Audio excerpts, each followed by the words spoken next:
to hit a tunnel, so this is going to be interesting.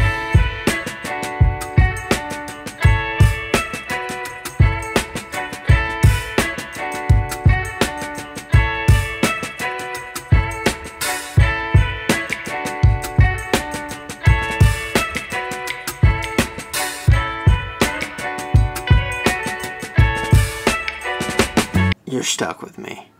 Sarah's sick, so it's just me. I gotta do it all. I gotta do it all myself, and it's ridiculous. So we bought this cinch tool, and it's amazing.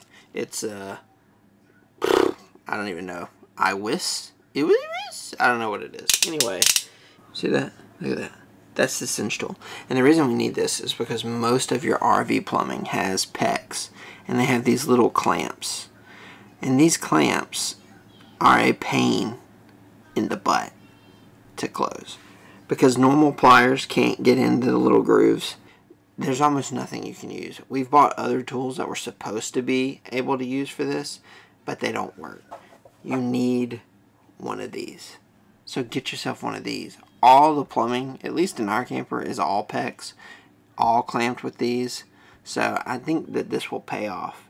If you know anything about us, you know we are all the time dealing with plumbing issues. And not only that, but listen. Isn't that satisfying? Watch. Oh, it's perfect. Get yourself one of these. So I think we've mentioned like 3 weeks ago or so we had a big leak in the camper.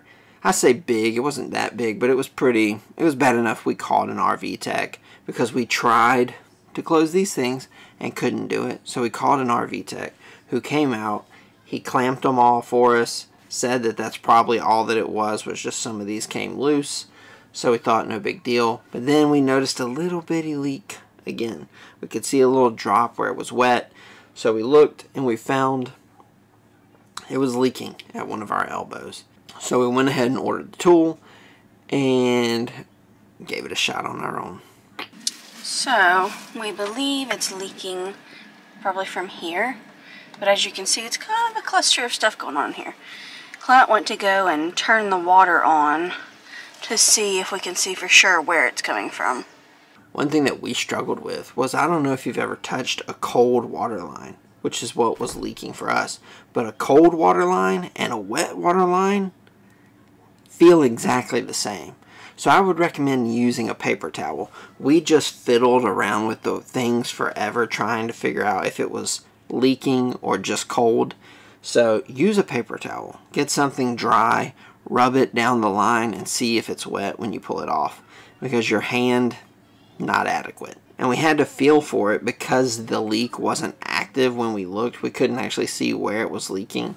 So we know it leaks occasionally, but it wasn't wet at that point. So it was a real treat. One issue we had that we had to call the technician for was that we couldn't even get to a lot of these clamps. So see how they look? You can only clamp them in these small grooves right there. If you can't get into those grooves, you can't clamp them shut. But a lot of times they may be turned like this, but your only access point is over here. So you can't get the tool around the piece it needs to go on. So see, the tool's only open on one spot. It fits in there perfectly, and then that's how you clamp it. So if you can't get to it, you can't clamp it shut. So you have to turn these. Get you a wrench, something like that, and turn it. I really struggled at first because I thought I was going to break everything. But Sarah said that the RV technician, he was pretty much just manhandling everything. So we eventually got them turned. After I fought for about half an hour, it felt like. We finally did get them turned. And then we were able to clamp them up, and no leak so far. But one thing that was weird is that the tightest clamp, the one we couldn't turn, was the one that was leaking. So just further proof that I don't understand plumbing. Alright, so I used these to turn. We think that either this one were the ones leaking, but you can't get these in here if it's not facing the right direction, you know. So we got it turned, and as you can see, maybe it is dripping right now. So Clint's going to tighten that one up. But we did eventually find the leak, got it clamped up, and everything was working after that. Then we headed off from Cashy River, which we loved, the Outer Banks, all of that, and we headed off to Chesapeake Bay, Thousand Trails Park, which is in Gloucester. I think people kept telling us it was Gloucester. So if that's not the name of it, forgive me. But I think it's Gloucester, Virginia. And it was a great park. But on the way, we had to go through a tunnel. One of my pet peeves, and Sarah's too, is that we like to be prepared when we leave. We use our RV Life Pro. A lot of times we don't even have to think about it, but usually we look at the route. We make sure we're not going under any low overpasses, any tunnels. And when I say we, I mean Sarah, obviously. And the route didn't say anything. Nothing about a tunnel. All of a sudden we end up at this stop where you've got to check your propane tanks to go through the tunnel. Now you can imagine the panic when you are just plugging away down the road and all of a sudden you're notified that there's a tunnel on a road where there's no real turnaround. You can't turn around. Now we have to pull off, get our tanks checked. You know, tensions were at an all-time high. Both of us scared to death. But you know, the guy at the station said a couple of things. One, he said if we had passed the station, not realizing we needed to stop, they would have just caught us and checked our tanks. But he also said something else that was interesting, and I'm not sure how he meant it, but we asked about the height, right? We're obviously in a big RV. I think it's like 13-something feet ours is, so we were nervous. But he said that if we were too tall, they would have known about it miles ago. I don't know if that means because we would have already knocked our AC off, or if somehow they're checking along the route with something to gauge how high it is. But he said that they would have known we were too tall before we ever even got to the tunnel. So I don't know what that means, but it was interesting. Okay, so we are apparently about to hit a tunnel. We're on I-664, I believe. Here we go. First tunnel. Towing. Nervous. Here's the tunnel. We're about to go, I think it said 45 feet underground. Tight quarters. Nobody get beside us, please.